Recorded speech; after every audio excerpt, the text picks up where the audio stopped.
let's address the elephant in the room and have some tea. Tee-hee. Oh me, oh my.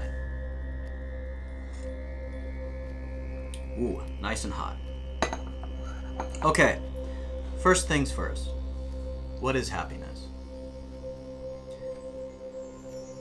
I think maybe it's slightly ill-defined in our minds, and maybe even in our dictionaries.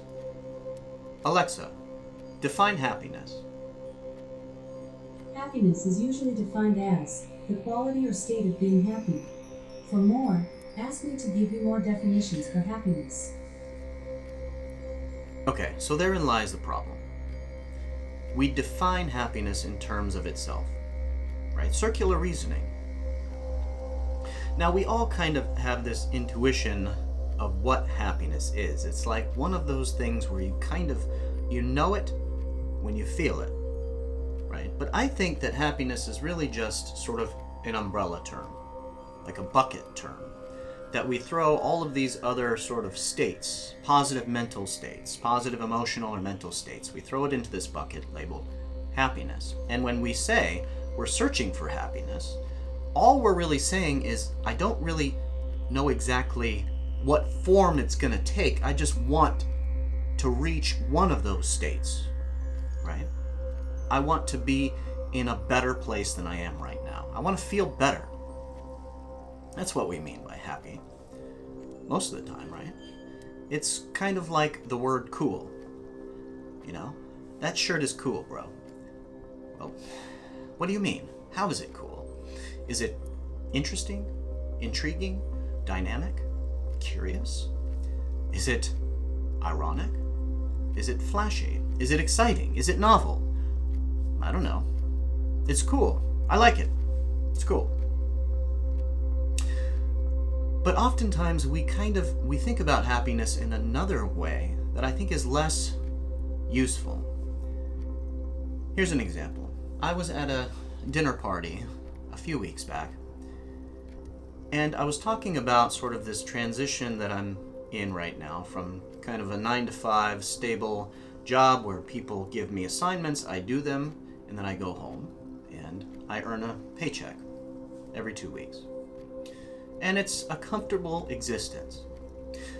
To a kind of really sort of messy, fluid state of radical sort of self-determination. Right? I'm doing this channel, I'm kind of talking about certain subjects, I'm trying different things, I'm trying my hand at different things. Every day is a slightly different experience. Right? I'm not solving the same problems over and over again. And they asked me, are you happy? And obviously they didn't mean, am I happy, in that specific place and time. They meant, have I reached some sort of new plane of existence where my overall bucket of happiness has increased, right? Which is a reasonable question, I think. But is it maybe misleading in another way? I think maybe it's misleading. Because I don't think it's wrong to say that you can reach higher planes of existence where your overall ratio of positive to negative experiences increases. But I think maybe we're thinking about this process as kind of a linear curve, right? And if we extrapolate it all the way up, we sort of imagine that there is some sort of ultimate plane where the ratio of positive to negative emotions, right, is all the way weighted onto the positive side. That will never ever, will be free from pain, suffering, regret, depression. We'll have everything we want, and we'll live like Buddhist monks in pure bliss. Every moment of our waking lives will be pure bliss. What do you think about that? Do you think that happiness, acquiring happiness in this way is a linear curve? Or maybe it's more like a plateau, right? There's a technical term for it, but I'm not a mathematician. Maybe happiness suffers from something called diminishing returns, right? Where you can only acquire so much of a particular type of happiness. Remember, different states of positive, we can think about happiness as different positive states.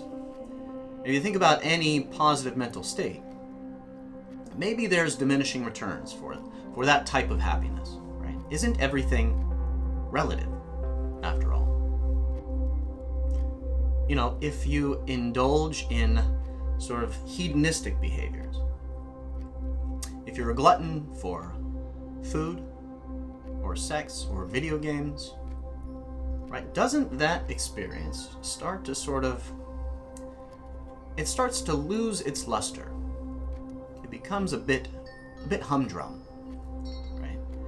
And yet, those of us that have, acquired this addiction to those types of happiness-seeking behaviors, we can't stop because we've lost the creative ability to imagine alternate ways of attaining that happiness. And it's just become kind of the path of least resistance, right? What's the phrase? A bird in the hand is worth two in the bush. Aren't we kind of risk averse? We'd rather have the sure thing a lot of the time. And addiction is just a behavior that we have learned too well because we've just engaged in it so much that the neural circuits in our brains have become reinforced to an incredible degree, and the neural energy that travels through them always travels through the path of least resistance. Food-seeking, nicotine-seeking, alcohol-seeking, sex-seeking behaviors win out. And I think, so that's why kind of addiction is such a sad type of thing, right? At first I didn't really know if maybe I shouldn't be judging addicts. Maybe if everything is relative, and they are engaging in this behavior that brings them this happiness over and over and over again, even though it may diminish their physical body and mind over time, who's to say that the pleasure that they experience over the course of their life, having these extreme highs in nature, it isn't just a wash, Maybe I shouldn't criticize it. Maybe in the end we all just turn into ashes. And our experiences do they matter? Hopefully they matter.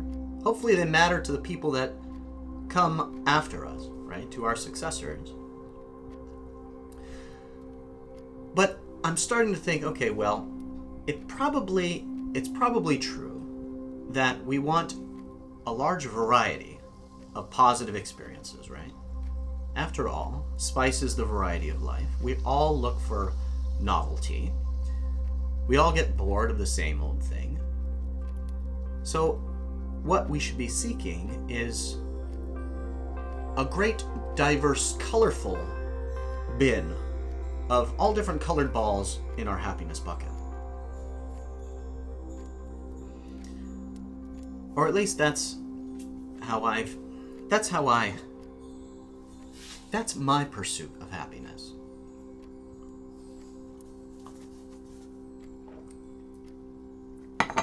I think that's kind of been my default. I don't know if it's just... Now, I'm not saying that this is the right way. I don't know. I'm theorizing here. This is my working theory of happiness. I think that having the ability to experience many multiple positive states, and kind of switching between them, so that we don't suffer this sort of diminishing return for any one type of happiness. Right? So let's make this a little more concrete. Some people seek social status, elevated social status, for their to fill their happiness needs, right? They want to feel pride and victory. They want to challenge their opponents, right? And bask in the glory of victory. Now, I am not overly critical of that as a valid source of happiness. I think competition can be really incredible for certain things. But let's think about the extreme case, right? When all you do is focus on acquiring more and more social status. Now, one way that we do that, especially in this country, is we acquire money, right? Because money can be turned into basically anything else. Money is the middleman for achieving social status. Right? Because everyone wants money. You got money? People want to be your friend. Social status. People will do what you say. Right? Power. So, we see getting money. We see that as a way to increase our social status. But we also, in doing so, in pursuing money over and over again, I think that we begin to get hooked on acquiring the money and seeing the money itself as sort of a surrogate for social status, right? And imagining all of these different types of ways that we could turn that money into social status and hence into happiness, right? So we lose sight of sort of the overall goal of happiness and we just focus on getting that money, and that money becomes the source of the release of dopamine in your brain and this particular state of happiness, right? Of seeing your bank account go up and imagining your social status going up as well, and imagining all of the ways that you could spend that money to make yourself more fit for survival, right? You can buy a house now. You can buy a security system for your house and you're less likely to get robbed. You can get a better car that has all of this new anti-braking, lane detection system warnings, all this new technology that makes you better able to survive. So acquiring money is one way to achieve a specific chemical state in your brain that sort of is a state of happiness. And we get addicted to that, right? It's easy to get addicted to that. It's easy to see that as a surefire way to get happiness. And yet we also have this saying, this truism in our society, that money can't buy happiness. So that's is that one of these instances of cognitive dissonance? Where we agree that these two things are true, that can't both be true simultaneously, and yet we apply them independently to certain contexts, right? We all pursue money as a way of achieving happiness, right? And yet we all basically agree that it can't buy ultimate happiness. And we have scientific studies that basically back this up. Right? How do you measure happiness? Well, you give people an app and you ping them at various times throughout the day and you give them a survey and you ask them different questions about their personal experience in that moment. How do they feel? Different ways of measuring states of happiness, of well-being. And when you look at all of the data, statistically, happiness kind of levels off around a sort of comfortable middle class wage. Right? After you have all of your basic needs met, you can afford medical insurance, you can afford to pay the rent, you can afford a decent house, you can afford a car, right? You can afford to take a vacation once in a while. After that sort of around $70,000, I think it was, the last I heard, after that type of income, our lived experience of happiness, our buckets don't fill up anymore. Right? That is a particular type of happiness. I think that correlates with the feelings of security, right? Overall safety, comfort, as types of positive mental states. feeling safe, feeling secure, feeling comfortable, and being able to get whatever you need to survive, right? Our creature comforts. So you can color all of those balls and throw them in the bucket. And you can only fill up your happiness bucket with so many of those balls before you suffer this massive diminishing return. And yet, we live now in a society with incredible wealth inequality. So you have to think, you have to theorize, you have to guess that all of those people that are just continually seeking to increase their bucket of happiness through status gain, through that first getting lots of money over and over again, what are they really doing to themselves? What is the opportunity cost of continually seeking happiness in this way, acquiring more and more money and more power, at the expense of other types of happiness states? Love, right? The connection with other people, the being admired for doing good in the world, right? Being a leader, right? Feeling pride at having raised a family with good work ethic and moral standards. Having, right, invested in the self and challenged one's self and stopped to wonder, well, maybe I'm doing this wrong. Right? Maybe I could achieve greater levels of happiness if I started to pursue different varieties of it.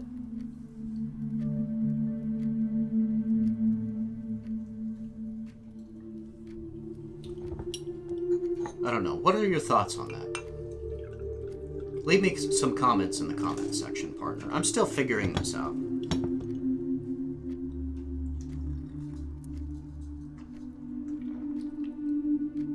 I think that we're kind of all part of a cult, or many of us.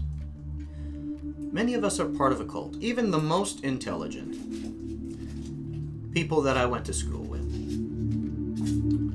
they still really believe in this myth, right? That they can continue to play these status games with money and stuff and keep increasing their levels of happiness. You know? And I'll meet up with some of them sometimes. And they don't seem to be any happier than I am. Full disclosure, I am dirt poor. I have a modest amount of savings, but a very, very small income. And I do not indulge in... I buy myself nothing. I haven't bought a new pair of shoes in 3 years. I haven't bought a new pair of pants in a year. I haven't bought any sort of material things. The only material things that I indulge in are books, which contain immaterial things like information, and digital things like music, like video games, like, videos, entertainment, podcasts. And I do not feel that my level of overall happiness has diminished from the time where I had more money to spend on more luxury items, right? Going out to fancy dinners. I don't feel like it has diminished much. And yet I get together with people who are going to work day after day, and they're making lots of money.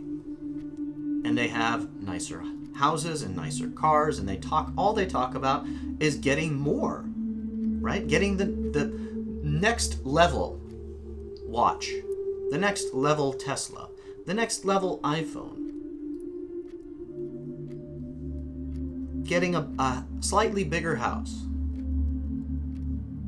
This, my friends, is a treadmill, right? It's a treadmill because everything's relative. We acquire this new stuff, it gives us some amount of happiness, and then we return to baseline. And then we rinse and repeat. we invest in the same strategies for acquiring happiness over and over and over again. And when all of us in a society do that, and we reinforce that in our culture, right, through all these advertisements and through the use of celebrities who pretend to be happy because they have all this stuff, that's where we run into problems, in my humble opinion. We have a crisis of meaning. We have, this crisis where we're not focused on solving real problems, right? We're all using all of our cognitive resources to go after things that aren't even really making us happy.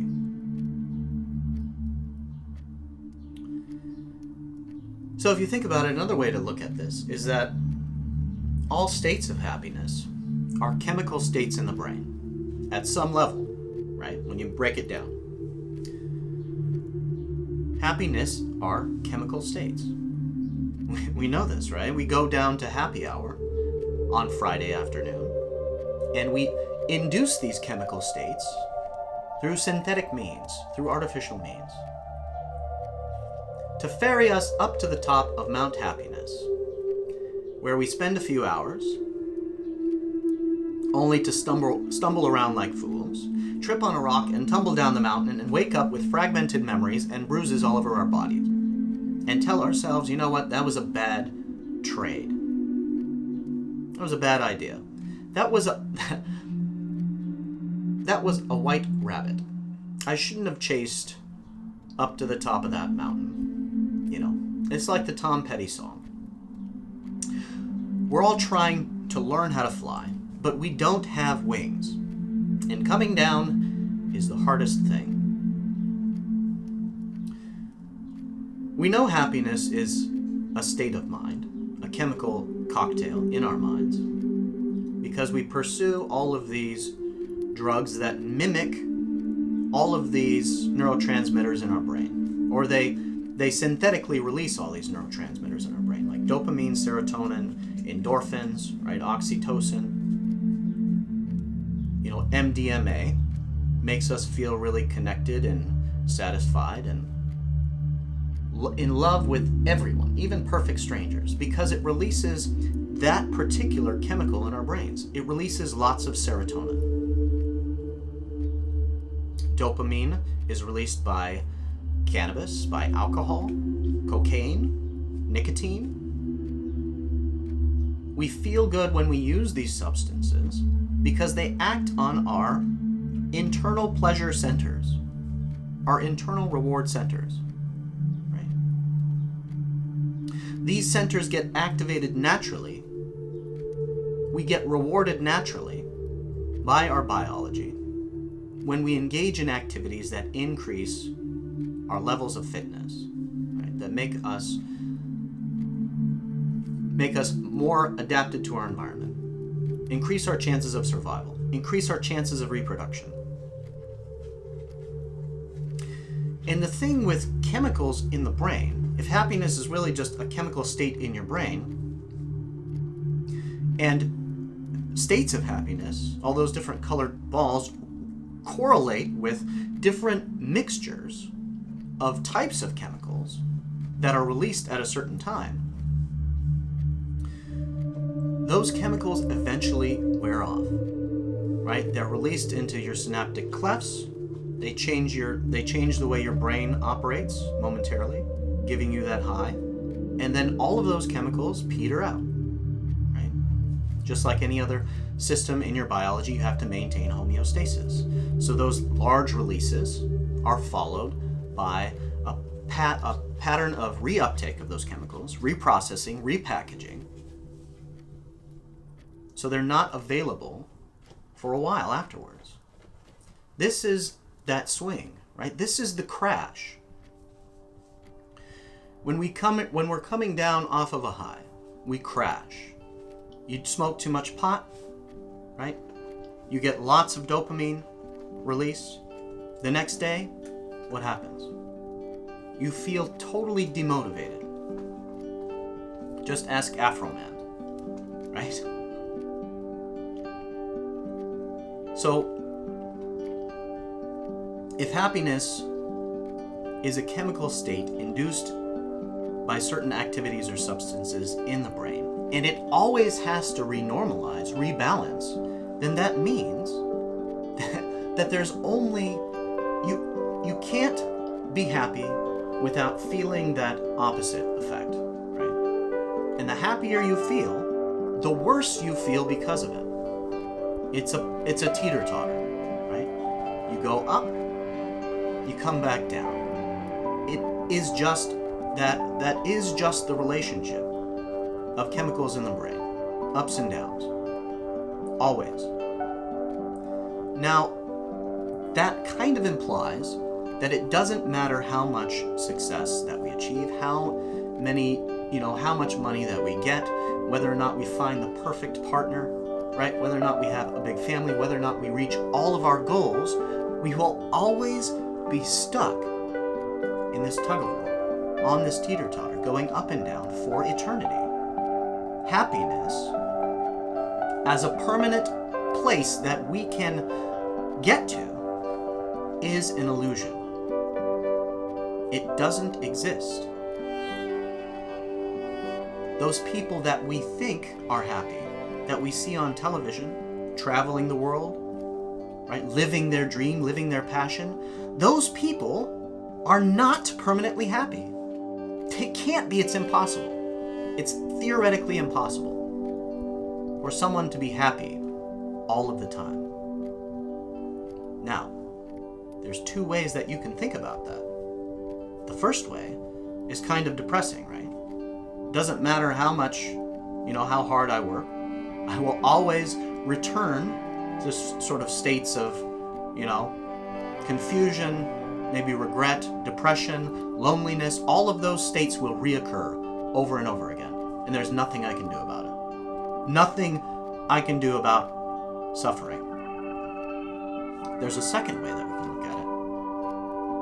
All of those people that we admire, all of those people that we wish we could be, also haven't figured it out, are also in the same boat that we are. We're all just biological machines searching for states of happiness perpetually, searching in vain for this false hope that one day we will reach nirvana, the ultimate state of happiness.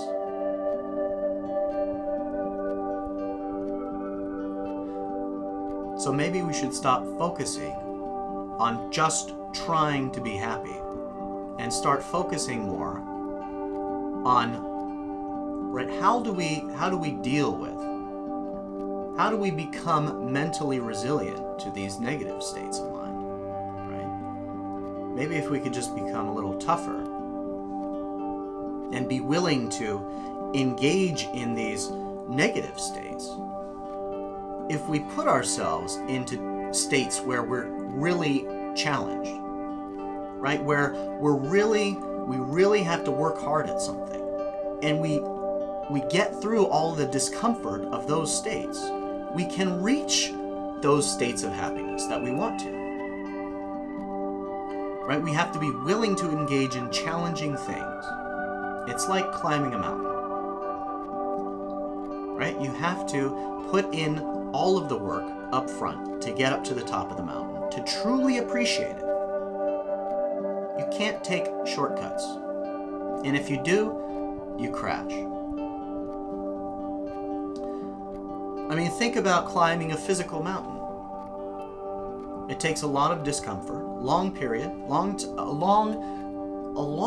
of time where you're physically tired, right? Your muscles are aching. You're anticipating seeing that vista time and time again, maybe just above this sort of peak will be there. And then you get up there and you're still only halfway up the mountain. And you feel exhausted. And the anticipation is building. And then you finally get up to the top, you're out of breath, but your body is pumped full of endorphins, which decrease the pain. Basically, it's like you've been taking a bunch of morphine the whole time. You reach the top, you feel this sense of pride, of triumph, right? You get to see this new sight that you have never seen before, novelty, excitement, exhilaration, right? That experience is dependent on all the pain and suffering that got you up there. So we need to embrace pain. We need to embrace all of these negative states as part of the very fabric of life. And when we do that, we become more resilient. We get grit. And we stop engaging in all of these stupid, repetitive behaviors that are not truly bringing us happiness. And when more of us figure this out, and we have more time because we're not all hard at work, right?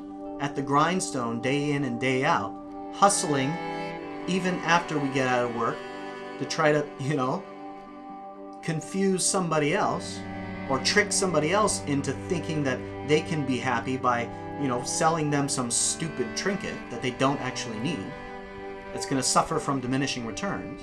When enough of us do that, then we will have enough brain power on reserve to figure out all of the real problems that we're going to have to deal with sooner or later. I had a lot of fun today, partner. I hope you come back and see me sometime soon. I'm always happy to talk to you.